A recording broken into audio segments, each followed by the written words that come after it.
Hello, I want to talk to you today about the emotional toll of losing your job. I want you to know that it is very important information for any of you that have ever been let go from a job, fired, terminated, laid off, or downsized. There are many other terms that are used, but a great overall term is separation. One of the biggest fears in life is to lose a secure job that pays a steady paycheck every week. Normally, it is a surprise when the supervisor or the HR representative calls us into the office, hands a letter to us, and says, "Oh, your services are no longer needed." I've been in human resources for a number of years, and I've done more terminations than I want to count. However, I want to speak to those who have experienced this. You are not a failure and you're not at fault. I had a union representative pull me aside one day and say, if I'm ever terminated, I hope you're the one doing it. What he really meant to say was that I've kind of perfected the conversation. I want to give the person dignity and help the person hold their head high when they leave. I want the person who loses their job to know that they are valuable and that they did their best. Unfortunately, circumstances change, careers change, bosses change, and so do companies. I work with several clients right now who are who are really struggling with a career change that they did not ask for. They feel it's taken a toll on their home life, their emotional life, and they also feel that they won't ever find work again.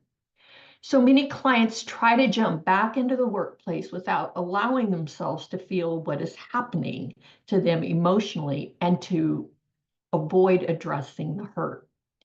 It's similar to those who go through a horrible divorce and a few weeks after the ink is dry, they run to remarry.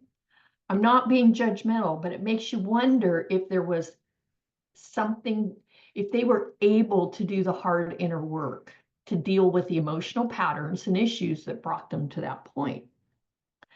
It's important if you lose your job to just take a moment, take a breath, look inside yourself. Make sure that you understand that it is not a permanent reflection upon you. Could you learn something from this experience that will help you in the future?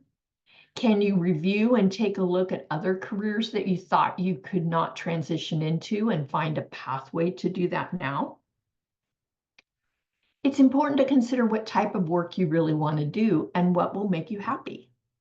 Sometimes losing the job is a catalyst to opening a new door. Instead of being angry or bitter at your previous employer, thank them for the opportunity to do the work you were meant to do.